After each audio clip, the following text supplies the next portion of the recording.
Assalamualaikum warahmatullahi wabarakatuh. Bumi yang kita pijak saat ini usianya sudah miliaran tahun sebelum akhirnya dihuni oleh manusia pertama, yakni Nabi Adam alaihissalam.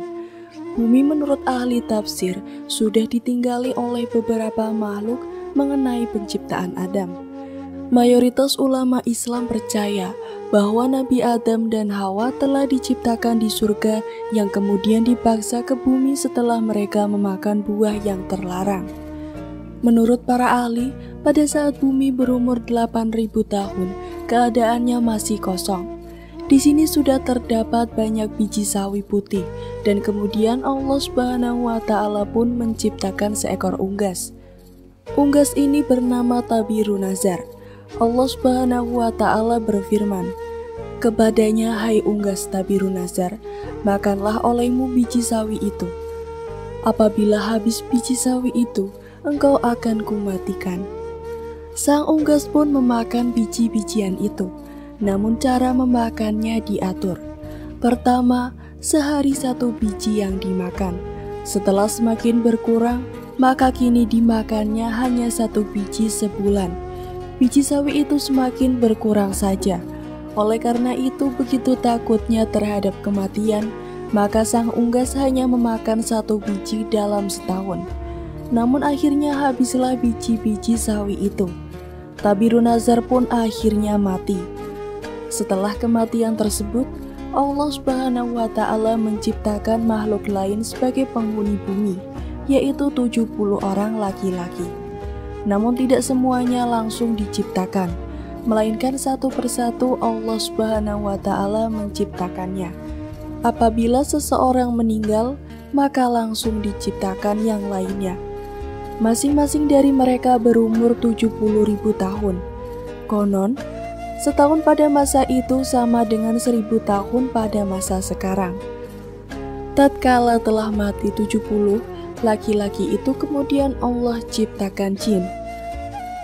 Allah Subhanahu wa Ta'ala berfirman, "Dan Dia menciptakan jin dari nyala api."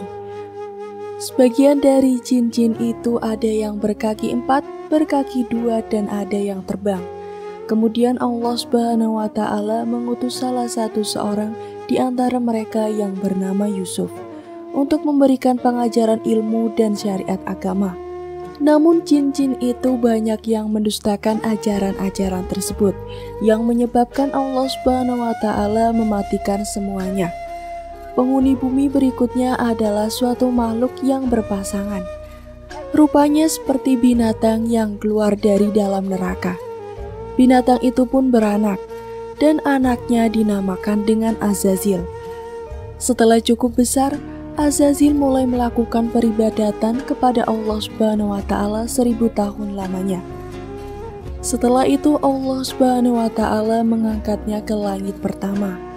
Selama 1000 tahun, di sini pun ia tekun beribadah.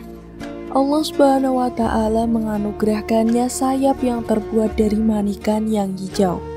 Dengan izinnya maka terbanglah ia ke langit kedua. 1000 tahun lamanya pula ia beribadah. Demikianlah pada tiap-tiap lapisan langit, ia beribadah selama 1000 tahun lamanya, hingga kemudian ke lapisan langit ketujuh. Sementara itu di bumi saat itu sudah ada penghuni lainnya, yaitu dari bangsa jin yang bernama Jannah. 70.000 tahun lamanya hingga lahir anak cucunya. Kata ahli tafsir yang lain, 18.000 tahun mendiami bumi yang kemudian menjadi sombong dan kufur. Allah Subhanahu wa Ta'ala pun mematikan Jannah. Sebagai gantinya adalah bernama Banunal Jannah. Ia mendiami bumi selama 18.000 tahun lamanya. Ia juga dimatikan oleh Allah Subhanahu wa Ta'ala. Sementara itu di atas langit sana, Azazil bersama para malaikat masih khusyuk beribadah. Azazil menjadi penghulu para malaikat selama 7.000 tahun lamanya dalam beribadah. Hingga pada satu waktu Azazil mengajukan suatu permohonan kepada Allah Subhanahu wa Ta'ala. Katanya seperti ini, "Ya Tuhanku, 7.000 tahun hambamu ini berbuat kebaikan kepadamu dalam 7 lapis langit ini. Jikalau dianugerahkan olehmu, hambamu mohon hendak turun ke bawah langit ke-6, berbuat kebaikan kepadamu." "Pergilah engkau," tegas Allah Subhanahu wa Ta'ala. Kemudian turunlah Azazil atau iblis itu bersama 700 malaikat pengiringnya ke langit ke-6. Setelah merasa cukup, ia pun memohon izin lagi kepada Allah Subhanahu wa Ta'ala agar diturunkan ke langit ke-5. Di langit ke-5 pun ia memohon diturunkan ke langit yang di bawah. Dan demikian seterusnya hingga sampai mereka di langit dunia. Di langit dunia, Azazil atau iblis mengajukan suatu permohonan pula. "Ya Tuhanku, hambamu hendak memohon turun ke bumi dengan para malaikat. Bahwasannya hambamu hendak beribadah kepadamu di bumi itu. Ya Tuhanku, betapa Bananul Jannah telah banyak berbuat kerusakan di muka bumi. Maka anugerahkanlah atas hambamu ini bersama para malaikat berbuat kebaikan kehadiratmu di muka bumi itu." Kemudian Allah Subhanahu wa Ta'ala pun mengabulkan permohonan Azazil itu. Diturunkannya lah ia bersama 700.000 malaikat yang mengiringnya untuk beribadah di muka bumi. Setelah sebelumnya Bananul Jannah dimatikan karena banyak berbuat kerusakan. Setelah 8.000 tahun lamanya beribadah, iblis mencoba mengemukakan ungkapan hatinya bahwa di muka bumi inilah ia begitu betahnya, dan tidak ada tempat lain yang membuatnya demikian betah, dan memohon agar selamanya ia berada di muka bumi untuk berbakti kepada Allah Subhanahu wa Ta'ala. Sampai pada satu waktu Allah Subhanahu wa Ta'ala berkehendak menurunkan suatu keterangan kepada Azazil. Allah Subhanahu wa Ta'ala berfirman, "Ingatlah ketika Tuhanmu berfirman kepada para malaikat, sesungguhnya aku hendak menjadikan khalifah di muka bumi." Mendengar firman tersebut, iblis menjadi berduka dan kemudian mengakibatkan dirinya menjadi dengki. Mereka para malaikat pun bertanya kepada Allah Subhanahu wa Ta'ala mengenai siapa yang akan menjadi khalifah itu. "Adam namanya," jawab Allah Subhanahu wa Ta'ala. Mereka berkata, "Mengapa engkau hendak menjadikan khalifah di bumi itu orang yang akan membuat kerusakan kepadanya dan menumpahkan darah, padahal kami senantiasa bertasbih dengan memuji engkau dan mensucikan engkau?" Lalu Allah Subhanahu wa Ta'ala berfirman, "Sesungguhnya aku mengetahui apa yang engkau tidak ketahui." Allah Subhanahu wa Ta'ala menciptakan Adam dengan penuh kebijaksanaan dan keindahan dari tanah. Allah memerintahkan segala sesuatu yang Dia ciptakan, dan saat Dia mulai menciptakan manusia, Dia melakukannya dengan penuh keindahan. Allah Subhanahu wa Ta'ala berfirman bahwa Dia menjadikan manusia dari tanah, kemudian Dia menjadikan keturunannya dari saripati air yang hina, kemudian Dia menyempurnakannya, dan seterusnya. Inilah permulaan penciptaan manusia dari unsur dasar tanah yang kemudian diberi bentuk yang sempurna. Namun Allah Subhanahu wa Ta'ala tidak hanya menciptakan bentuk fisiknya, Dia juga meniupkan rohnya ke dalam tubuh Adam, memberikan manusia pendengaran, penglihatan, dan hati sebagai anugerah yang luar biasa.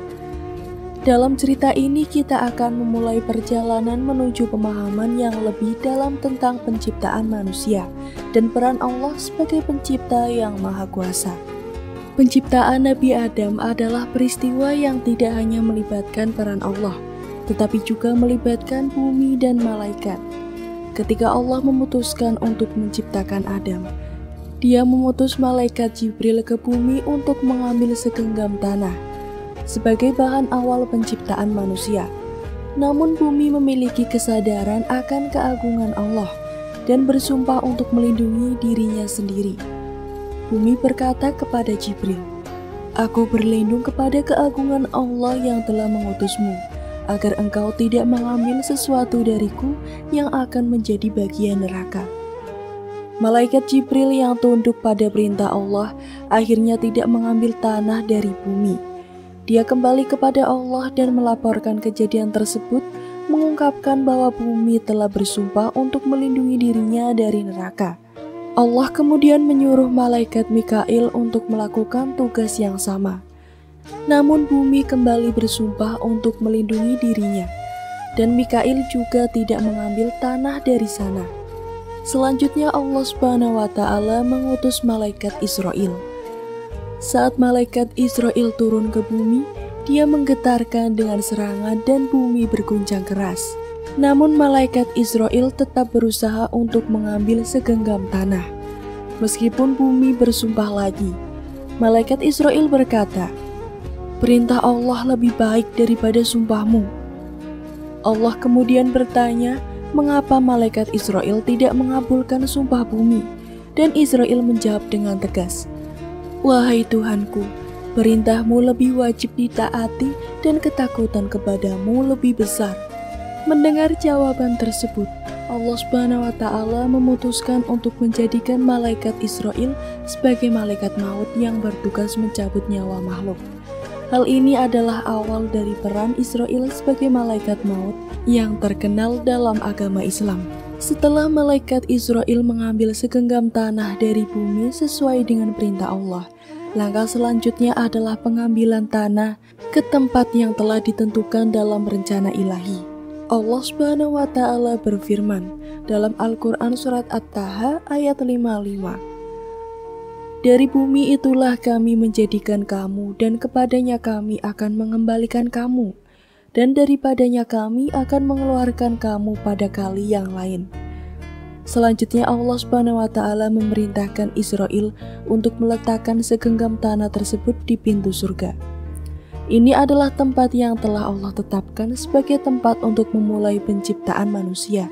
Setelah tanah itu diletakkan di pintu surga, Allah menyuruh malaikat Ridwan, juru surga, untuk mengadukannya dengan air keselamatan. Adonan tanah itu pun dipersiapkan. Allah kemudian menyuruh malaikat Jibril untuk membawa segenggam tanah yang putih yang merupakan jantung bumi. Dari tanah putih ini, Allah menciptakan para nabi yang akan menjadi utusannya di dunia. Hal ini menunjukkan betapa pentingnya para nabi dalam rencana Allah. Kemudian Allah Subhanahu wa Ta'ala mencampurkan tanah tersebut dengan air, sehingga tanah itu menjadi adonan tanah yang besar. Proses ini adalah langkah awal dalam menciptakan tubuh manusia.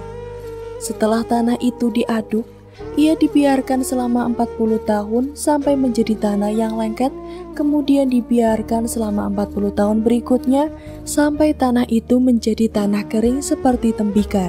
Lalu dari adonan tersebut dijadikan sebuah jasad yang terbentuk. Ibnu Abbas mengatakan bahwa masa alhi yang ada dalam ayat tersebut adalah 40 tahun. As-Salabi juga mencatat bahwa setelah Allah membuat adonan tanah bahan baku Adam, dia menghujaninya dengan awan-awan kebingungan dan kesedihan selama 40 tahun. Kemudian dia menghujaninya dengan kebahagiaan dan kesenangan dalam 1 tahun saja. Ini menunjukkan peran berbagai perasaan dan pengalaman dalam proses penciptaan manusia. Setelah Allah mengambil segenggam tanah dari bumi dan meletakkannya di pintu surga, langkah selanjutnya dalam penciptaan manusia adalah pembentukan tubuh Adam. Proses ini penuh dengan rahasia dan keagungan penciptaan Allah. Allah menciptakan tubuh Adam dari tanah yang telah diambil dengan penuh kebijaksanaan. Tanah ini kemudian diaduk dengan air keselamatan oleh malaikat Ridwan, yaitu juru kunci surga. Tanah tersebut mengalami transformasi yang luar biasa selama proses ini.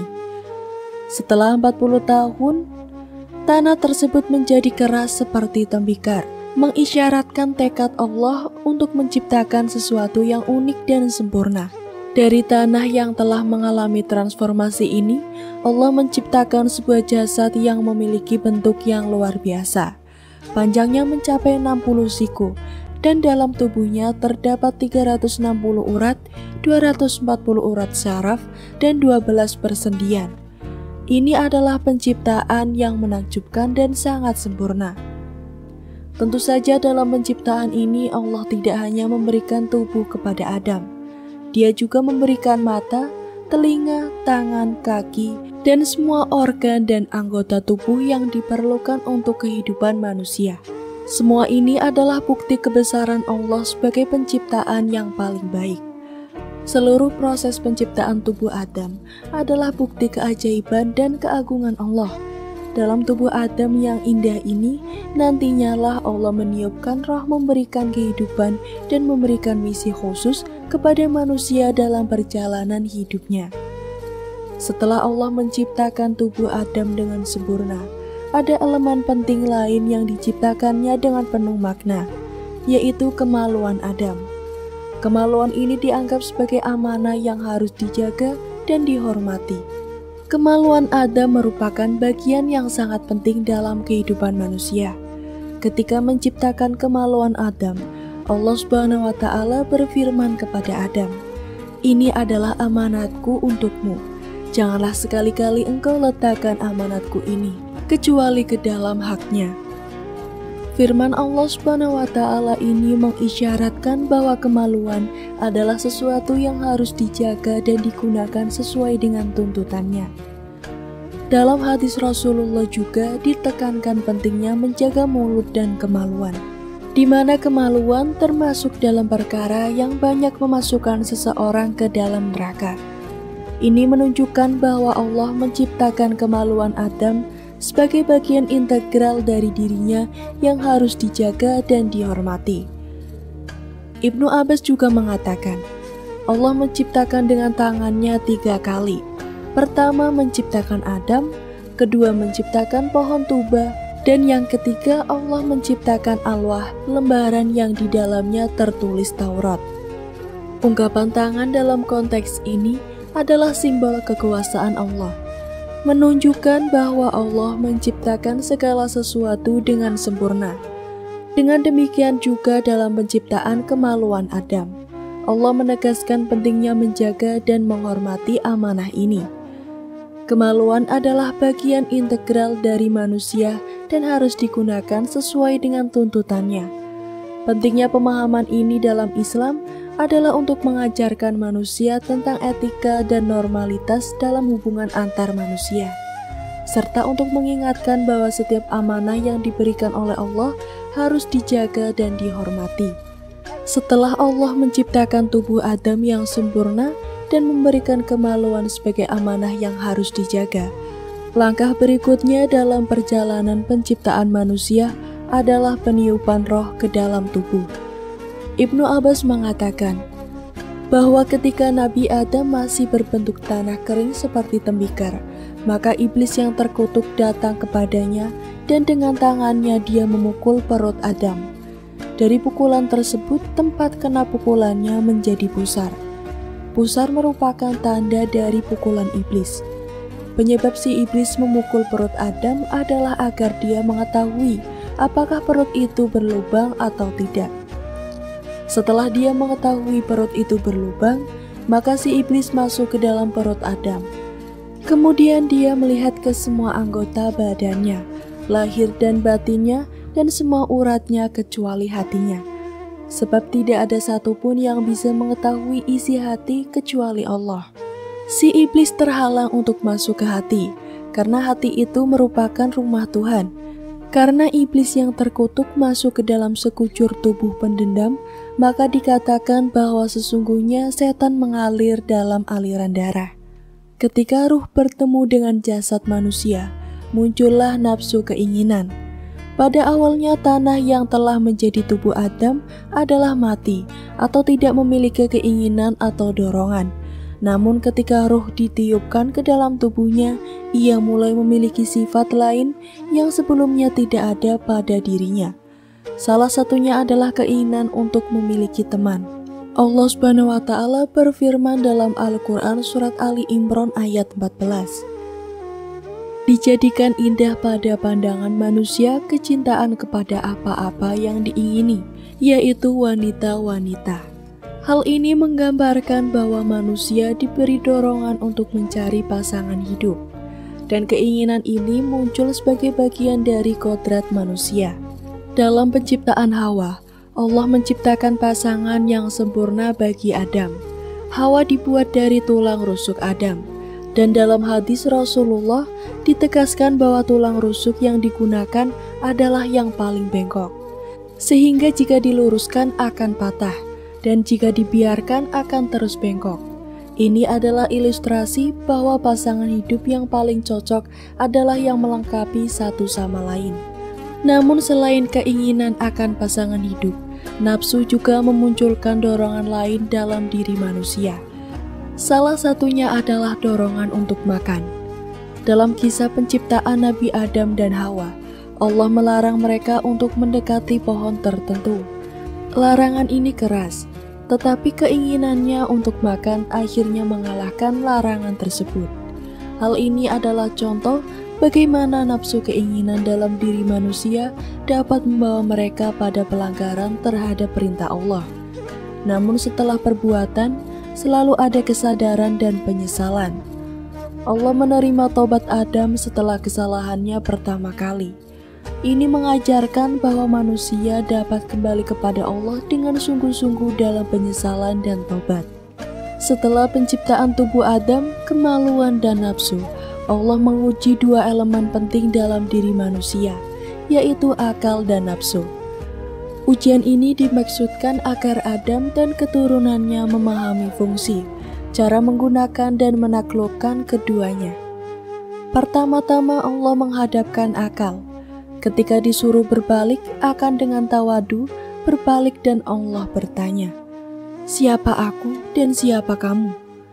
Dengan rendah hati akan menjawab, "Engkau Tuhanku dan aku hambamu yang lemah." Akal mendapatkan kemuliaan karena tunduk kepada Allah. Kemudian giliran nafsu diuji. Ketika nafsu disuruh menghadap, ia diam saja tidak menjawab. Kemudian Allah bertanya lagi, "Siapa aku dan siapa kamu?" Nafsu menjawab dengan sombong, "Aku adalah aku, engkau adalah engkau." Akibat jawaban sombong ini, Allah menghukum nafsu dengan memasukkannya ke dalam neraka Jahim selama 100 tahun. Namun setelah nafsu dikeluarkan dari neraka Jahim, Allah kembali bertanya dan nafsu menjawab dengan jawaban yang sama. Akhirnya Allah memasukkan nafsu ke neraka Jahanam, neraka yang penuh dengan rasa lapar. Di sana nafsu dibiarkan tanpa makan dan minum. Setelah nafsu mengalami kesulitan dan penderitaan, ia akhirnya sadar akan kebesaran Allah dan mengakuinya sebagai Tuhan yang menciptakannya. Wallahu a'lam. Sekian dari saya, jangan lupa untuk klik like, komen, subscribe channel ini agar tak ketinggalan cerita menarik lainnya. Wassalamualaikum warahmatullahi wabarakatuh.